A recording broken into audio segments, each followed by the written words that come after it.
안녕하십니까. 이 시간에도 실제 사주 명조를 가지고 그 팔자의 핵심 쟁점을 위주로 집중 분석해 보도록 하겠습니다. 자, 명은 곤명입니다. 정묘년, 을사월, 신미일, 신묘시. 늘 말씀드리지만 사주의 구성체를 분석하는 첫 번째 어떤 순서는 일간이 무엇이고 전체가 어떻게 구성되어 있는가, 배합되어 있는가. 그러면은 현대 명리의 어떤 기법 명리의 분석 논리로 일간이 주체가 되는 정격이냐, 전체적인 세력이 주체가 되는 종격이냐, 이것이 바로 첫 번째 단정 지어야 할 부분이다, 이렇게 생각하시면 됩니다. 그것을 무시하고 그냥 뭐 물상론이나 신살론이나 이런 걸 위주로 이렇게 그냥 얼버무려서 사주의 구조를 뭐 이렇게 분석하고 운세를 본다는 것은, 그것은 이혈령, 비혈령식의 감명법이다, 이렇게 생각하시면 됩니다. 그래서 자, 이 명조도 과연 신금일간이 주체적인 역할을 할 수 있냐 없냐를 먼저 뭔가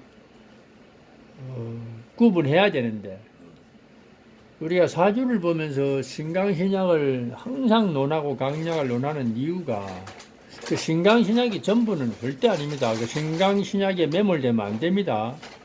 그러나 그것을 알아야 되는 이유가,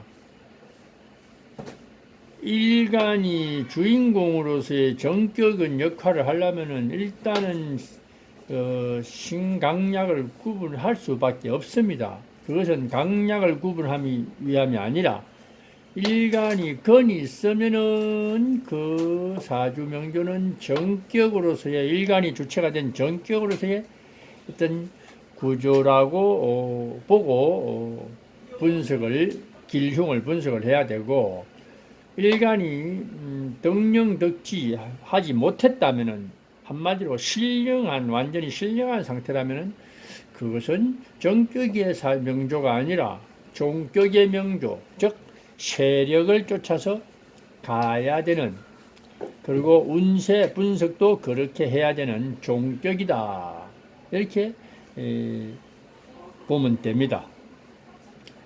그리고 특히 잡다한 별격을 막 이렇게 어설프게 배우는 것은 명리 공부가 뭔가 상당히 어렵고 난해하게 만드는 그런 꼴이 되기 때문에 어느 정도 깊이가 있은 후에, 많은 임상을 거친 후에 뭐 특수한 격이나 별격을 나름대로 적용하는 것은 뭐 상관없겠지요. 자기만의 비법이라면 비법인데, 그러나 적어도 학문이라면은 비법을 찾아서 학문을 연구하는 것은 학문이 아니죠. 누구나 이해가 가고 누구나 그냥 인식할 수 있는 그런 논리 정연함이 있어야 학문이라고 할 수가 있습니다. 이 명조는 신금일간이 4월에 어떤 출생했는데, 사주 전체가 지지가 묘년의 4월에 미날의 묘시다. 이렇게 되면은 신금일간의 12운성 논리로 보나, 한마디로 포태법으로 봐도 건이 없고, 그냥 일반적인 논리로 봐도, 일반 생극 재화의 논리로 봐도 건이 없습니다. 혹자들이 미토가 건이 아니냐, 토니까, 미는 어차피 토는 토니까 토생금하지 않느냐 말은 되지만은도 명리라는 것은 사주 팔자의 배합을 보고, 또 특히 월지를 중심축으로 해서 그 어떤 기능의 어떤 유무를, 오행의 기능 유무도 측정을 해야 됩니다. 미토가 이 미토로서의 역할을 하려면은 적어도 그 옆에서 뭔가 어떤 섭토라든가 진토라든가 축토라든가 어떤 섭토 정도는 있어줘야 되고, 그렇지 않으면 신유나 금이 있어줘야지만이 미토로서의 역할이 어느 정도 뭔가 뭐 인정된다라고 이렇게 생각하시면 됩니다. 이 경우는 4월, 4,5,2월의 미는 4월이기 때문에 4,5,2월의 미는 화나 다름없고, 또 묘미로 해묘미로 연합하면은 목이나 다름없고, 그렇게 변질화된다는 것입니다. 그런 게 바로 명리의 형이상학적이면서도 명리의 묘미라고 보면 됩니다.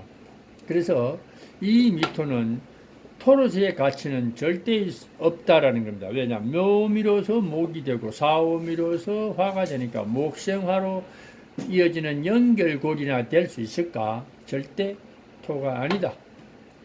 그래서 이 명조는 신금이 어디에도 근을 형성하지 못했기 때문에 이 명조는 비록 비견이 신금이 하나 있다고 할지라도 무조건 종격, 세력을 대세를 쫓아가는 종격이라고 읽어주지 않으면은 그는 명리 공부는 다시 시작해야 된다, 이렇게 보면 됩니다.